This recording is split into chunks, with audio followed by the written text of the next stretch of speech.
Tonight, we'll look at two world championships to produce two double winners and look ahead at a third world championship that's ready to kick off. We'll chat live with Spain's Francisco Sanchez-Ruiz and the robot Fedor Gorst. We'll peek behind the scenes at the always raucous Derby City Classic and give you an update on the just concluded Las Vegas Open. Oh, we've got an exclusive interview with the GOAT, Efren Reyes. All that and more on this episode of Billiards Digest Live.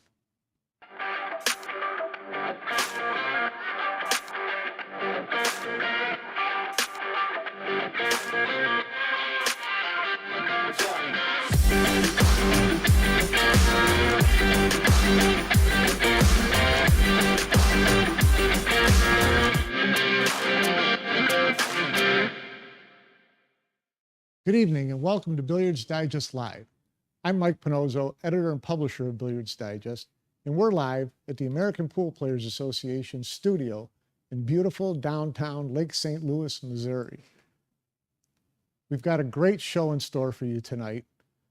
It's been an action-packed start to the year already, so let's get you caught up on what's been happening in professional pool so far in 2023.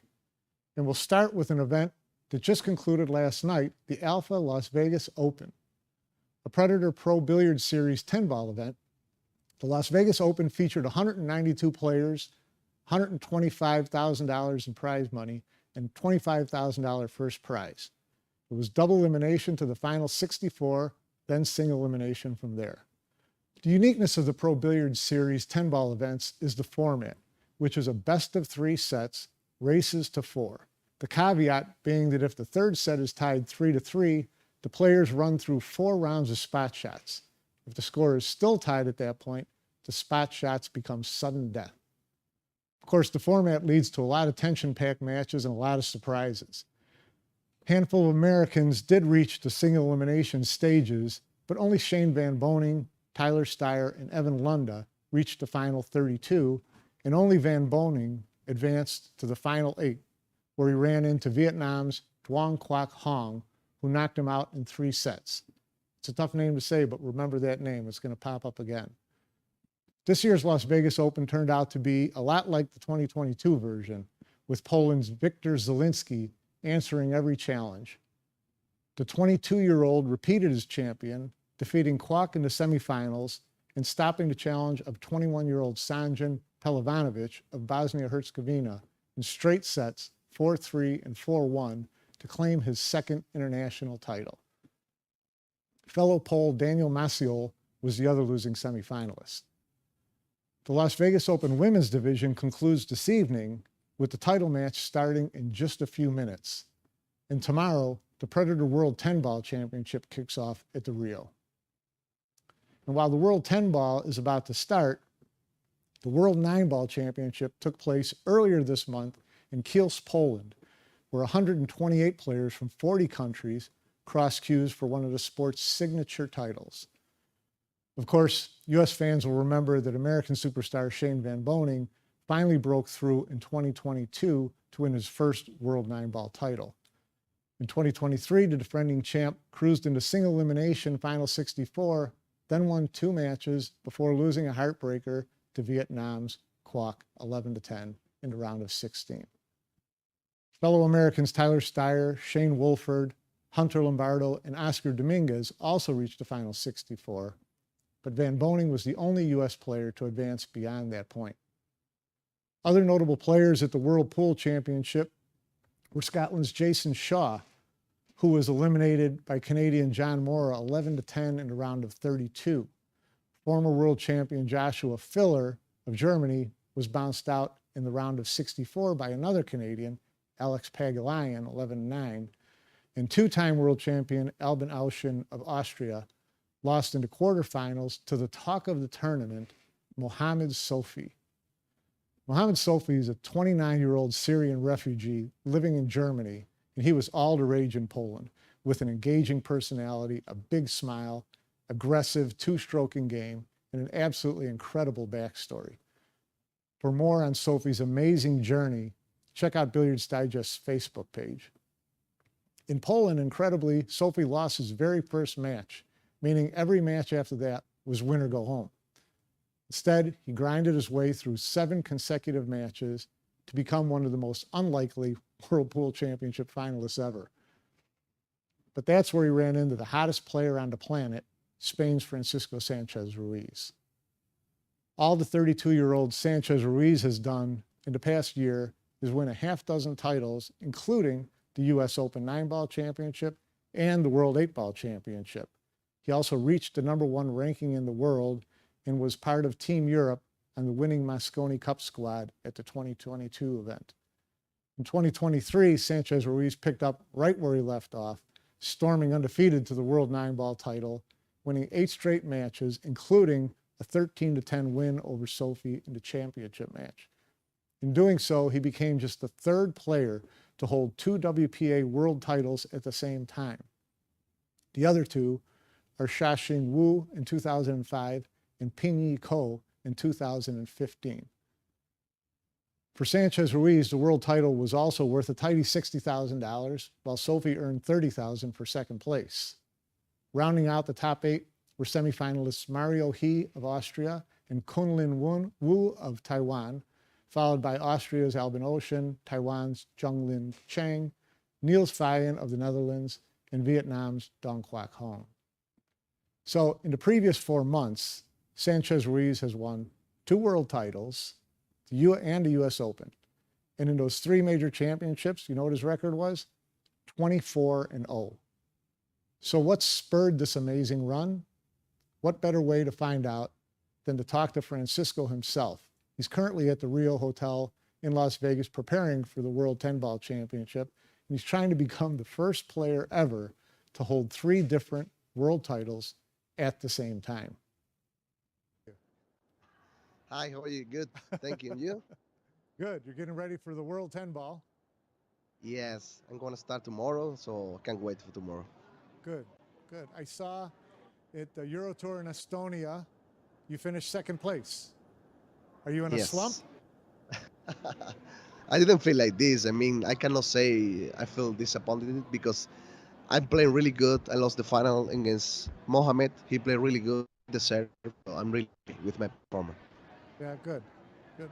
We've talked a lot about the year you had last year, the amazing year, all the tournaments, you know, the World Championship, the U.S. Open, Moscone Cup, Derby, and then you start off this year with the World 9-ball championship. I know you thought you could win, but did you ever even dream that you could have a stretch like this, a period of time that's this good?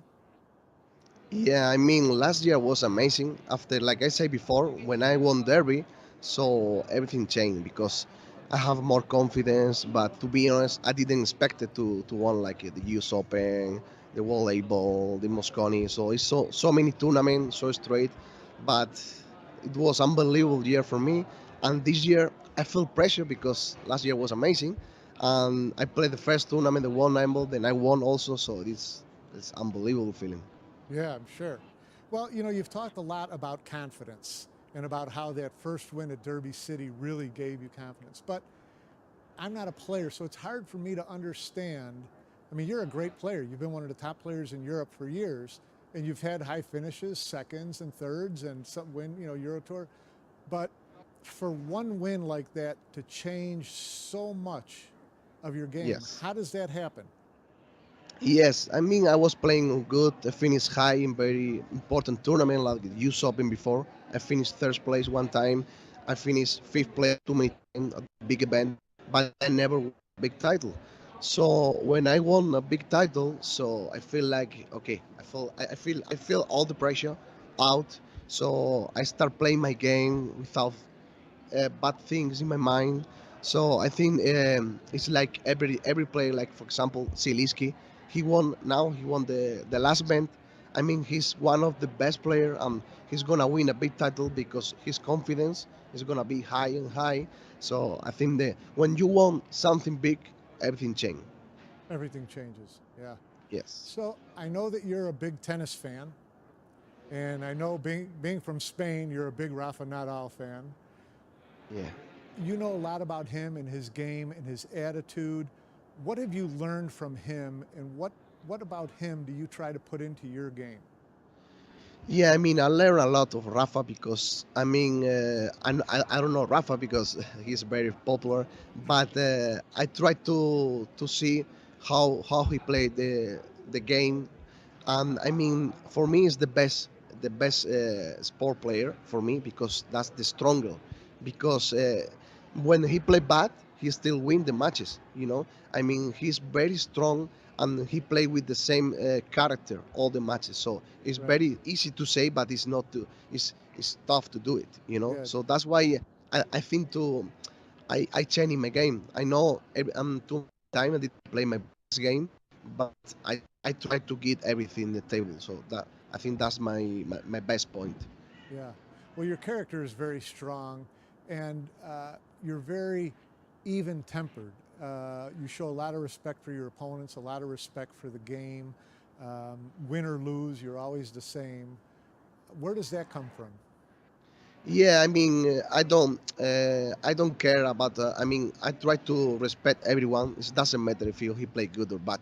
I mean, I have a lot of respect for everyone.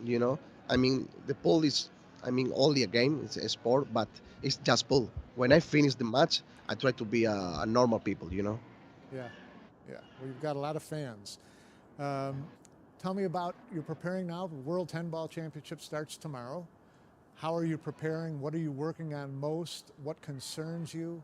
And are you as confident as you've been in all these other tournaments?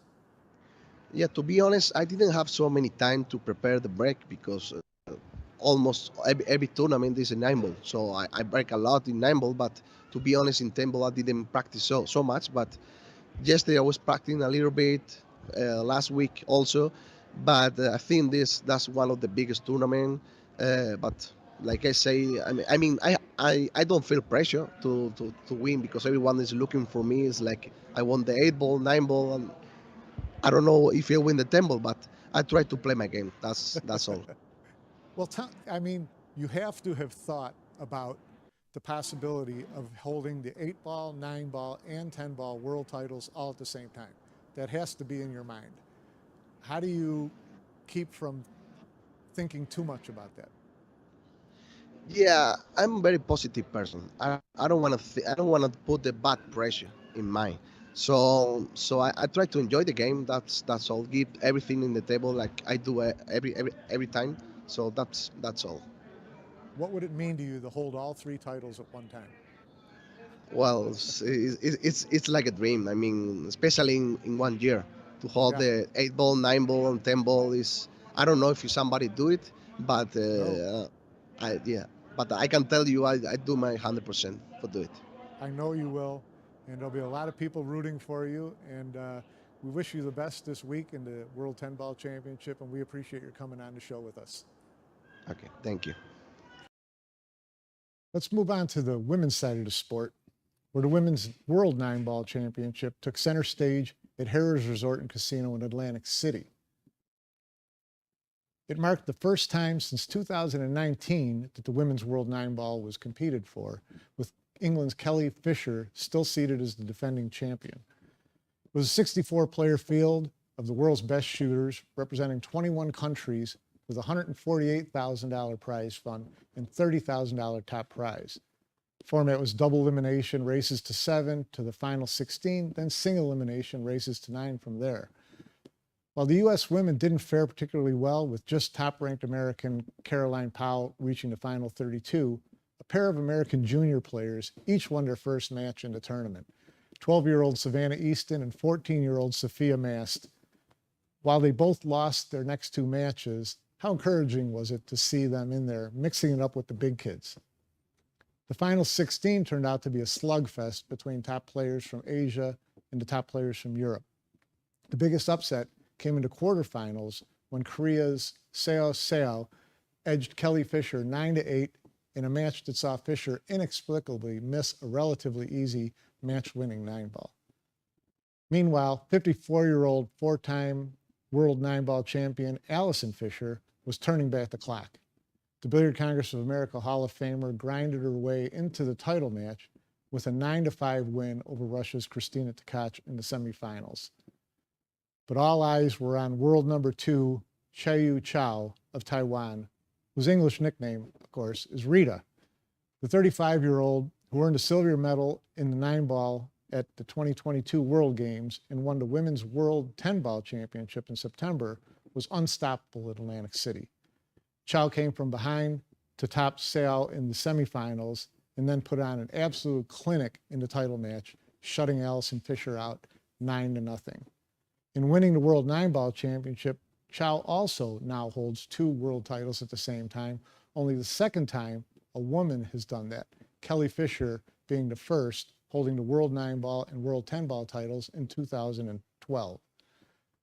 Chow and Alison Fisher were followed by Seow and Tkach in third place, with Kelly Fisher, Jin Haiju, Cheska Sentinel, Chihiro Kawahara finishing 5th through 8th.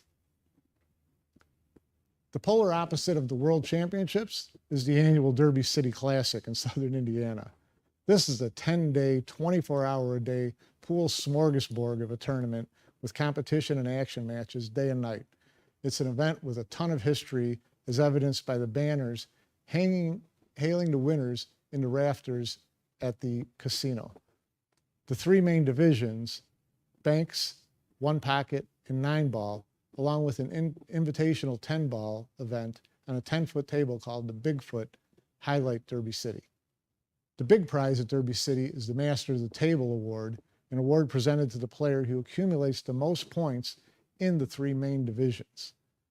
And players, how about 450 plus in the Banks division and a 1-pocket division, and more than 500 in the 9-ball division.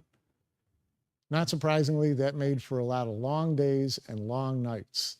The tournament started with the Bigfoot 10-ball challenge, and it was Captain America, Shane Van Boening, who cruised through the 16-player single elimination invitational for his 3rd Bigfoot title, beating Poland's Konrad Jushin 11-7 in the title match.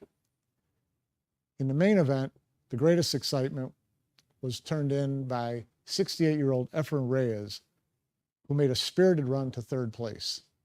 It was easy to tell whenever Reyes was playing because the room was packed around whatever table he was at. Reyes grinded through 13 1-pocket matches, losing only to the title match pairing of Tony Chohan and Jonathan Pinniger.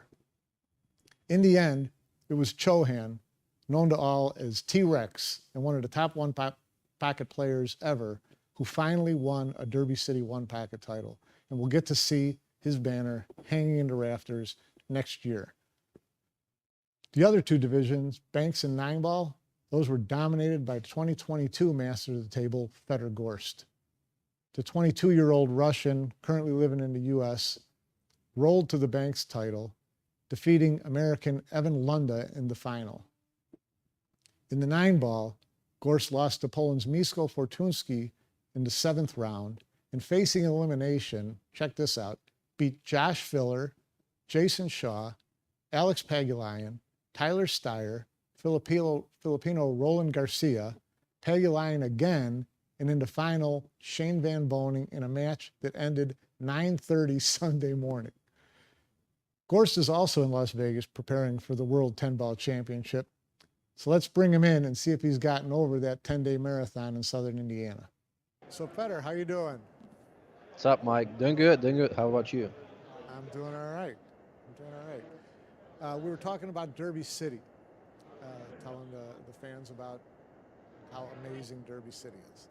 And it's grueling, and it's maddening, and it's exhausting, and all you players love Derby City. Why?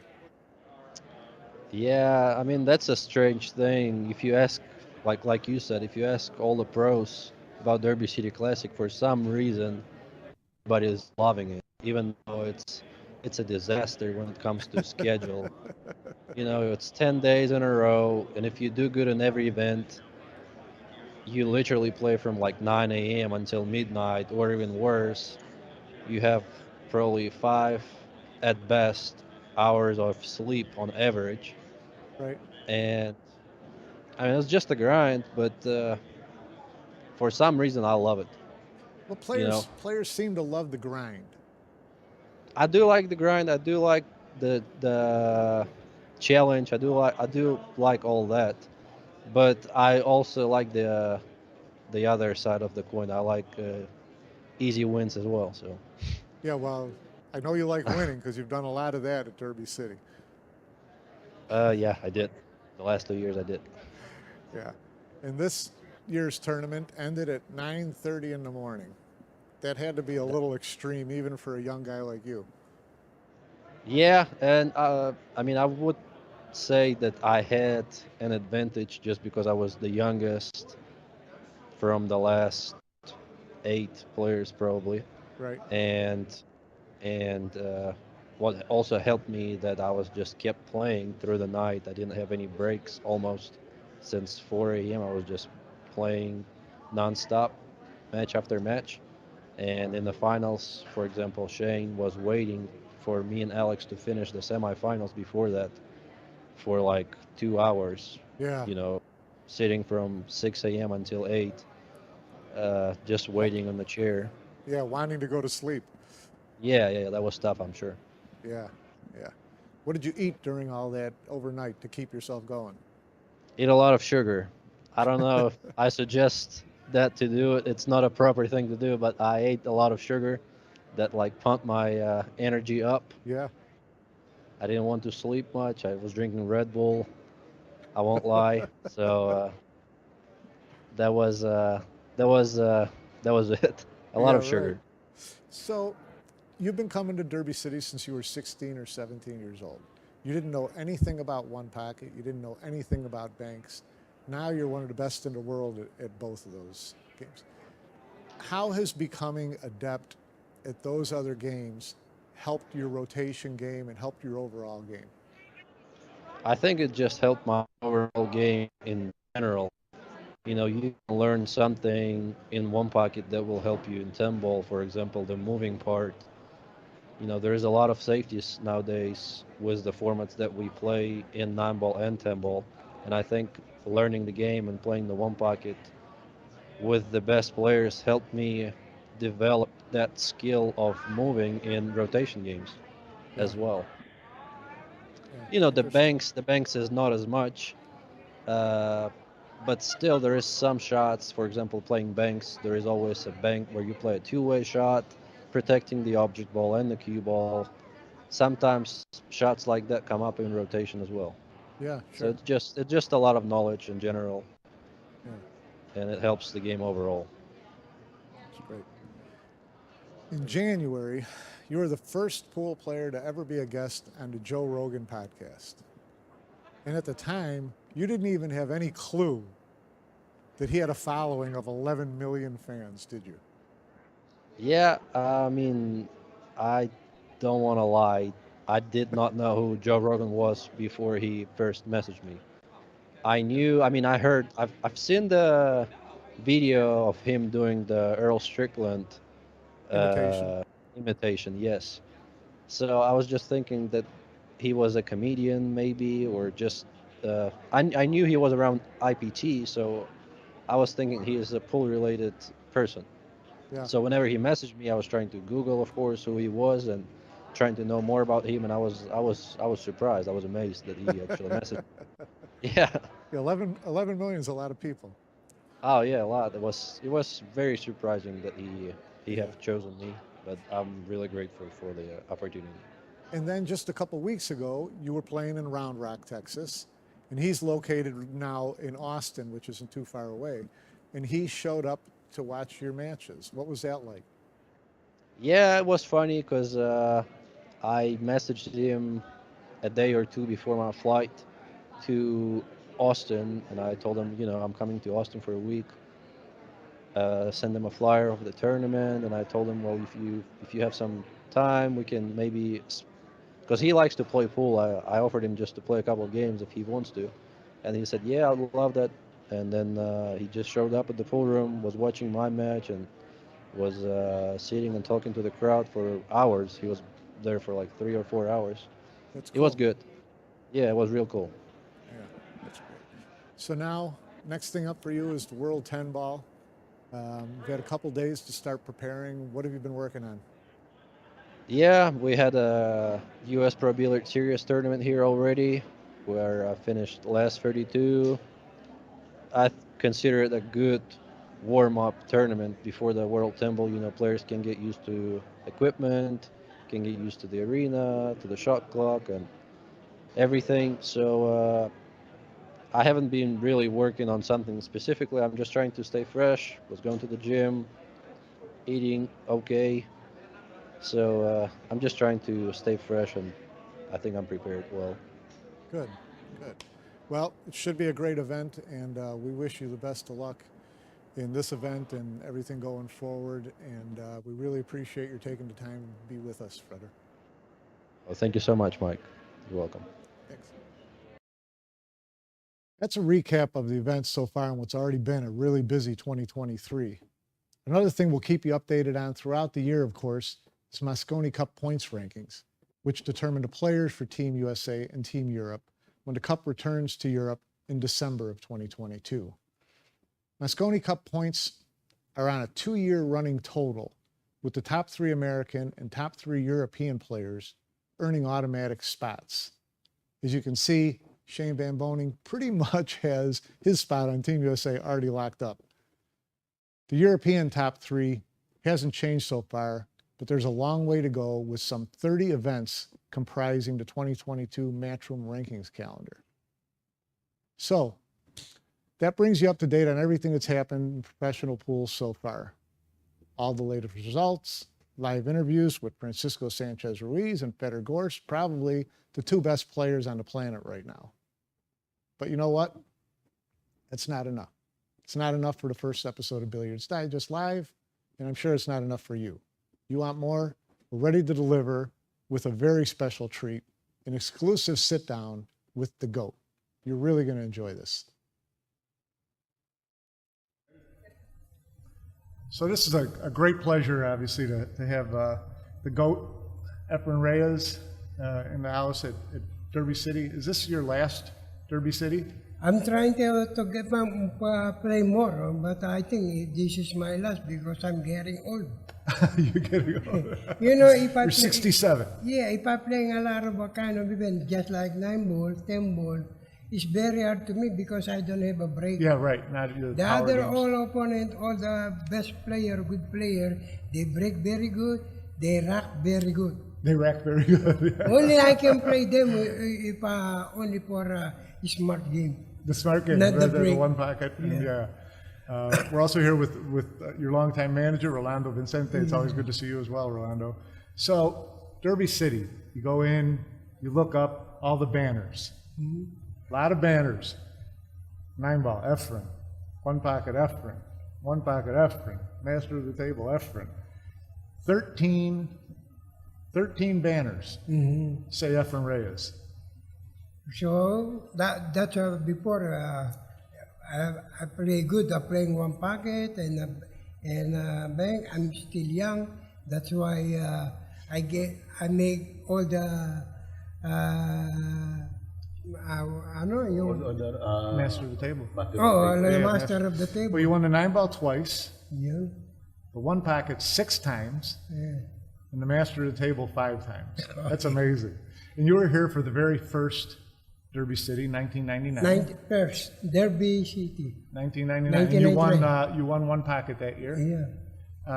What do you remember about the first Derby City? The first Derby City, you know, when I came here, yeah, I got hurt in my back, and then gumaling ako dito. Feel Massage? good when I come here.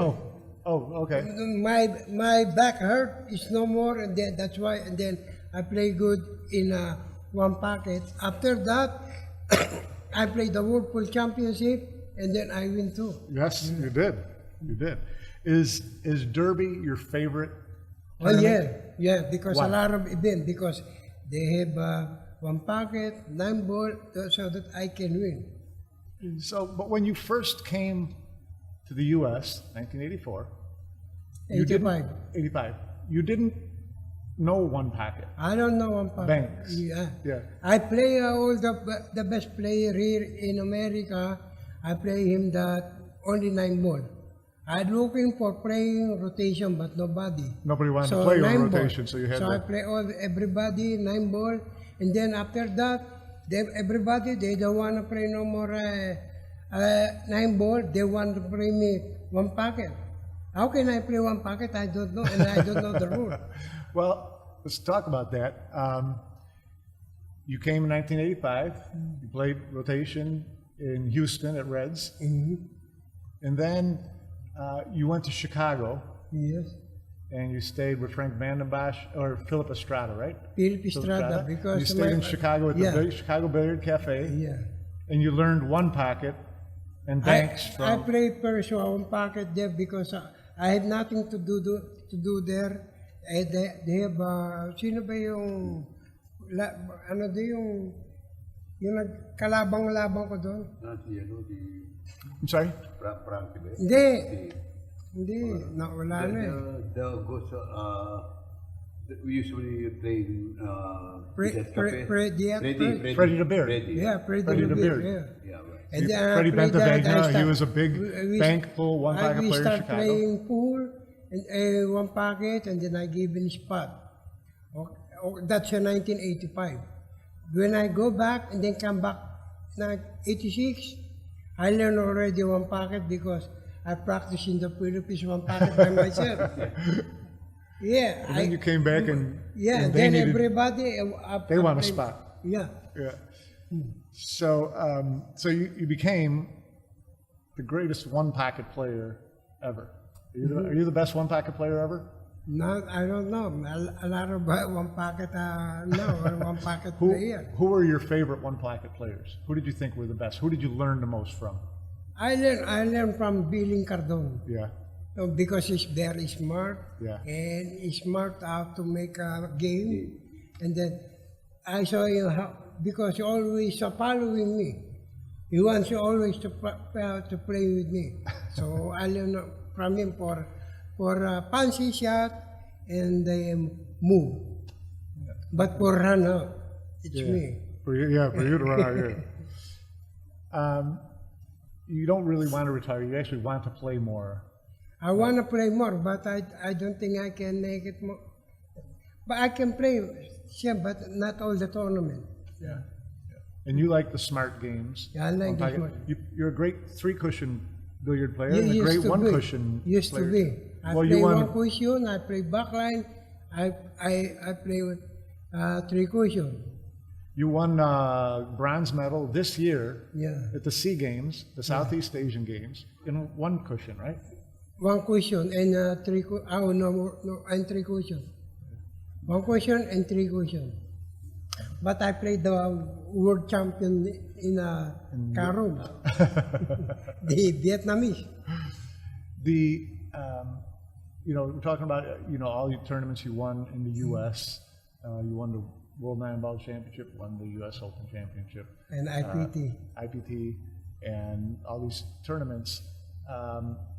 And you were here during a very good time for professional pool.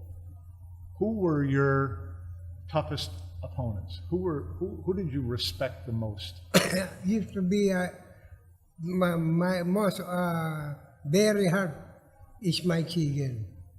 Mike Siegel? Mike Siegel. And Mike Siegel and Strickland, they always playing. They always fighting. Yeah. You know, parang ako at si Parica.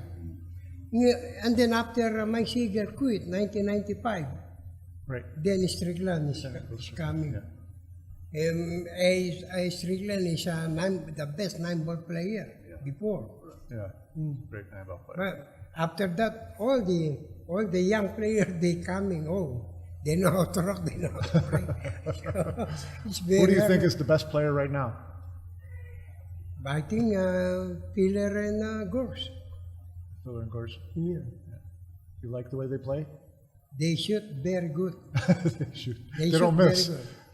Yeah, they don't. They miss. always shoot very good. You cannot give in a shot. They don't miss too much.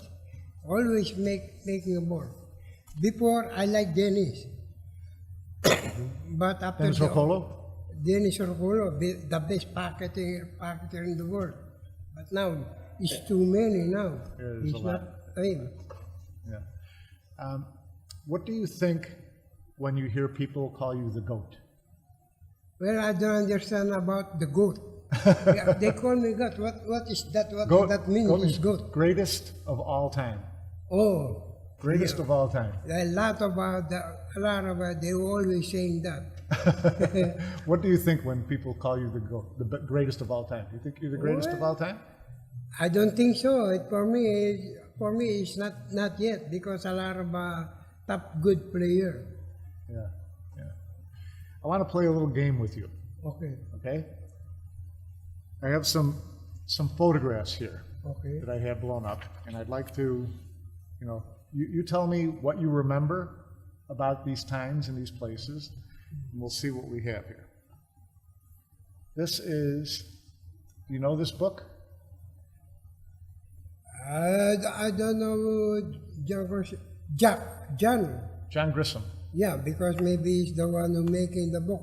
When he come here in the Philippines, this is from Philippines. You know this guy. I give him. He make 21 points. I make 99 playing rotation. The one who's making book is watching. A lot of people around the table. Our betting is only 21 pesos cost $1. $1. $1. Yeah. So he said in the book, he mentioned you by name. He said Efren Reyes, a young player. Yeah. And he said, I played him, and I learned later that he was the second best player in the Philippines. This is 1975, Yes. right? Yes. So you were born in, so you were I born 1954. Yeah.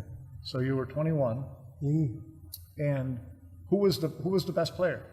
Before, At this time, who was the best player? If you were number two. they call him always champion Jose Amang Pariga.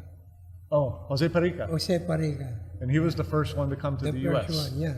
What made you come to the U.S.? A lot of people in the United States, they stay here. They find out I play good. They come to Philippines, go to our place, and they want me to go to United States to take me to play. But I don't know the tournament for hustling only. Yeah. Hustle. Well, But before I come here, everybody told him, Efren Reyes is coming here in United States. You got to find out who's Efren Reyes. well, let's move on then. Yeah, and then 1985. 1985, This is in Houston Houston, at Reds. you read? And in this photograph, Yeah. you're not Efren Reyes. Yeah, because I tell to everybody and to my back stakers, I gotta change my name, Cesar Morales, because I got a friend. Will go with me. His name is Cesar Morales, because they know Efren Reyes is coming. So how come everybody play me, because they know my name already, but they don't know my face. What do you remember about that tournament? In the tournament, in the Red Houston, I'm not supposed to play in the tournament. You were just there to gamble. Just to gamble. The tournament, I stayed there for 1 week, and then the tournament is next for after 1 week tournament. But my staker, she wants me to play in the tournament. And I don't know they have a tournament. They want me to play. Even all the Filipinos, they want me to play because they like to buy me Calcutta. Well, all the Filipinos who were there, I was there, and all the young Filipinos who were there, they bet on you every match. Every month. And everyone in the U.S. Yeah. said, no, he can't beat this guy, and then he can't beat this guy, and Efren kept winning and winning and winning. Yeah. And all the Filipinos would come into the room. Do you remember? They would all like chirp and sing and say, I know all the "Where's the beef?" They used to say, "Where's the beef?" I know all the Filipinos altogether, 17 people Filipino. Go always come with me. That was a great. And in the finals of that event, remember who you played? In the final, Billy Johnson. Billy Johnson, whose real name was Wade Crane. Wade Crane. So the final was between Cesar Morales and Billy Johnson. Neither one of them used your real name. They found out My name is Cesar Morales, but my stake horse, he wants me to put after the tournament to put the Sign an real autograph. name. Put the real name, Efren Reyes. Why? Why you say my name? I remember someone asked you for an autograph, Mm. and you signed Efren Reyes. Yes. And they looked at it, and they didn't understand because they thought it was Cesar Morales, and they thought it was very funny. Do you remember this? Yeah, that's 1986, and then I come You were Player of the Year in 1985, Yeah. and you were on the cover of the magazine. I still say this is the best photograph ever of Efren Reyes. Yeah. Look how handsome you are. Yeah, I'm pogi.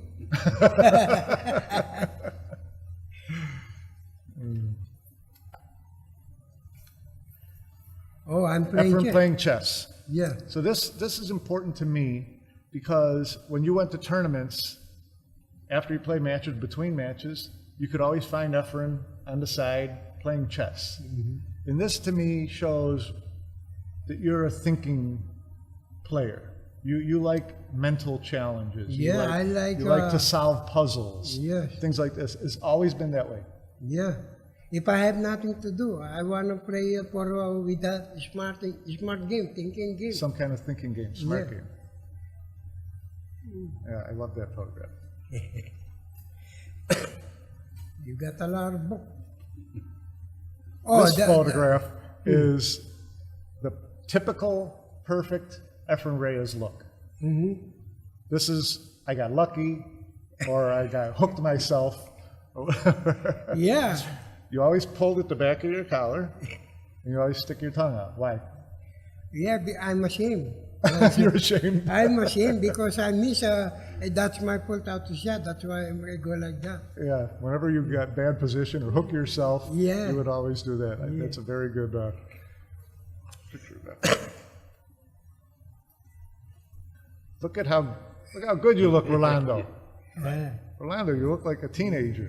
U.S. Open. This is the U.S. Open 1994. Yeah, I play Nick Barner in the final. Nick Varner in the final. It's the Yeah. only time you won the U.S. Open. Yes. And Barry Berman. Always many second or third. Yeah. That was a very difficult tournament to win. Yeah, a lot of good player over there. Yeah. It's a good player. That's World Pool Championship, 1999. 1999. In Cardiff. in Cardiff. You beat Hoping. Yeah, Chang, Hopping, yeah. Yeah, Hoping in the final. Yeah, Your only world championship for 9-ball. yeah. Yeah. That's the real World real Pool world, yeah. Championship. Yeah. Was that a very proud moment for you? Was it? Did you always feel a lot of pressure to win? I don't know about it because in pool, ano yung tawag doon? Naging popular. It's making a popular in the Philippines or everywhere because of the World Pool Championship. And I don't know they're gonna come like that. Yeah. I know only play Pool, yeah. pool and to win. And if I win, everybody, they don't know. I win many here in United States, but nobody knows. But this time pool, they knew. they know everybody all around the world. Yeah, it was more of a worldwide event. So yeah. the pool is making a popular everywhere. Did you always feel a lot of pressure A lot. to win? Well, a lot of pressure to win. Every time I get pressure. Even I go home, I get pressure when I win this.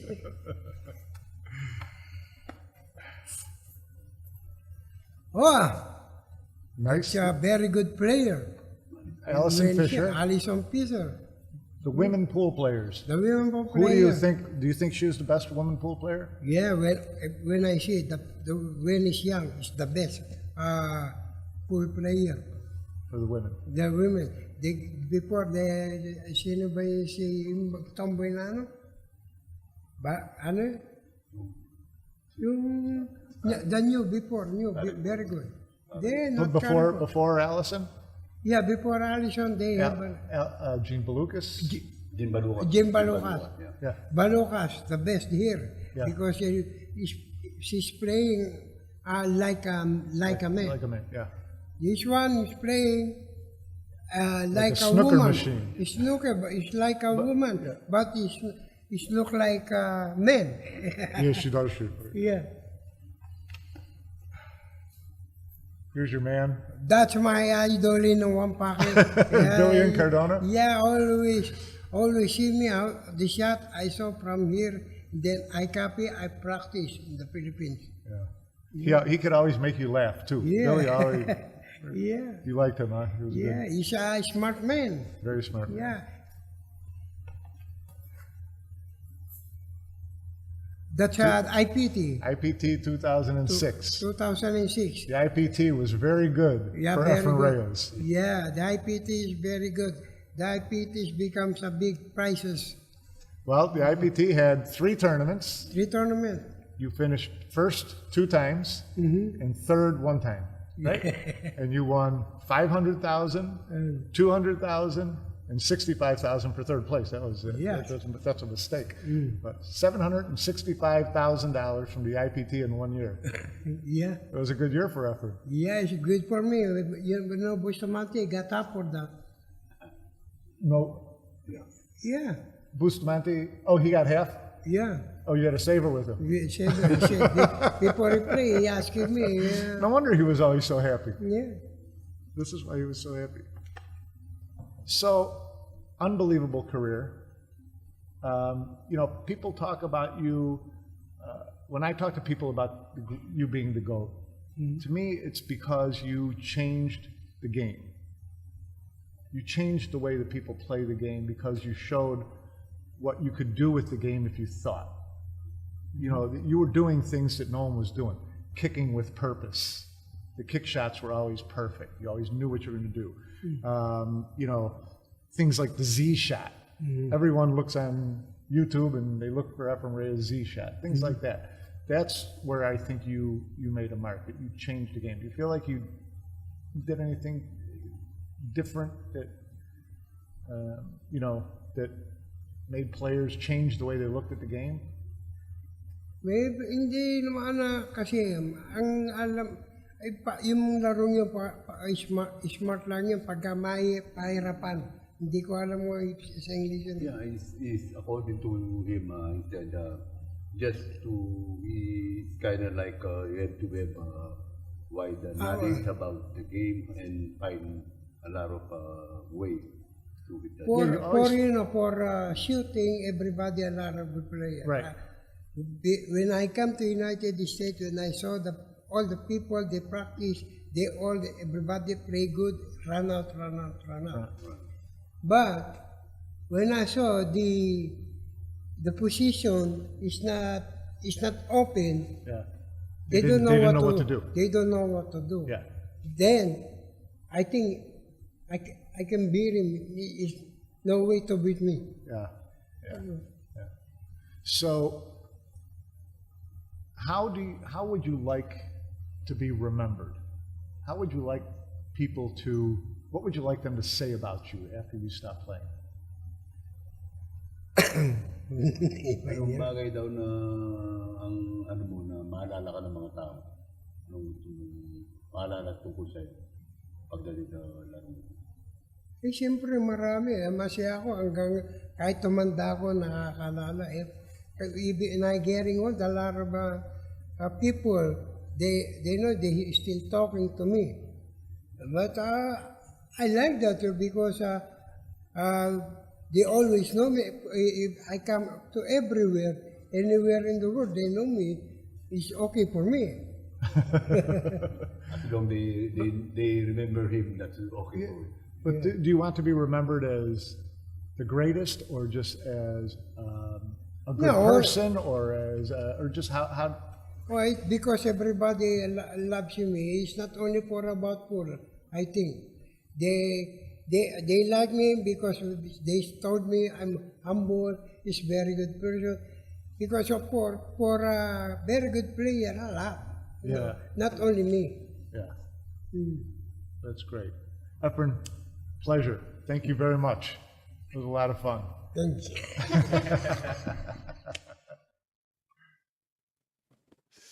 I'll tell you what a pleasure and honor it was to sit down with Efren on what might have been his last trip to the U.S., although He's already had more farewell tours than Elton John. So what's coming up? The Predator World 10-Ball Championship, as we said, kicks off tomorrow and runs through Saturday. You can watch matches live on Billiard TV and the World Billiard TV YouTube channel. All tables during qualifying can be viewed at kazoom.com. Then next week is Matchroom's Premier League pool from Leicester, England. It's a week-long 16-player round-robin event, and you can view that on the subscription streaming service DAZN. Go to DAZN.com to sign up for that. Now for some final thoughts. You know, one of the great barstool topics in sports is the discussion of who's the greatest of all time. It's fun primarily because there's no definitive answer. It's not a quantifiable subject. In pool, the topic of GOAT usually includes names like Willie Moscone, Mike Siegel, Earl Strickland, of course, Efren Reyes, among others. Reyes seems to get the most love on social media as the de facto GOAT. But is he? Efren was already 30 years old when he started coming to the U.S. And while he had an immediate impact and won a few titles, he really wasn't a dominant player in American tournaments. In fact, through the 80s, when it got late into the stages of a tournament, particularly if it was a televised event, the Filipino legend was more Manila folder than he was magician. Through the 90s, Reyes was always near the top, winning 2 or 3 or 4 Pro Tour titles a year, but he won the U.S. Open just once. He won the World 9-Ball Championship just once. He was Player of the Year just once. When the late 90s turned into the early 2000s, Reyes was indeed magical. He picked his spots better than anyone. The bigger the top prize, the more dangerous Efren Reyes was. When the International Pool Tour dropped huge money into 8-ball in 2006, it was Reyes, already 50 at the time, who emerged the big winner, winning 2 of 3 titles and amassing $765,000 in that one year. But for me, what makes Efren Reyes the GOAT is his impact on the game. He changed American pool after he arrived. He showed everyone what safety play and kicking and moving was all about. He brought a cerebral level to the game that hadn't really been considered.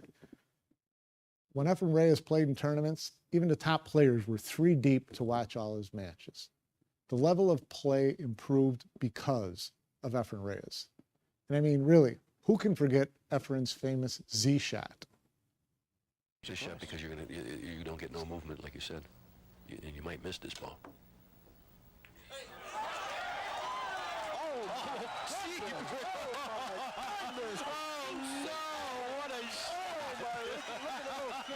Put the camera on it. Yeah, Earl's even clapping on that shot. I don't believe it. Sport fans, you have seen everything. Wow. Fantastic stuff. Besides all that, I can't think of a more universally loved player in the history of the sport than Efren Reyes. There's no definitive answer to the question, who's the greatest of all time? My answer is Efren Reyes. That's it for tonight's show. We really appreciate everybody joining us. We hope you enjoyed it. If you enjoyed it, please let us know. If you've got any suggestions, any ideas for future telecasts, let us know. If you didn't like it, well, keep it to yourself because there's already enough negativity in the world. All right? In the meantime, I hope all your shots are hangers, and we'll look to see you next time on Billiards Digest Live.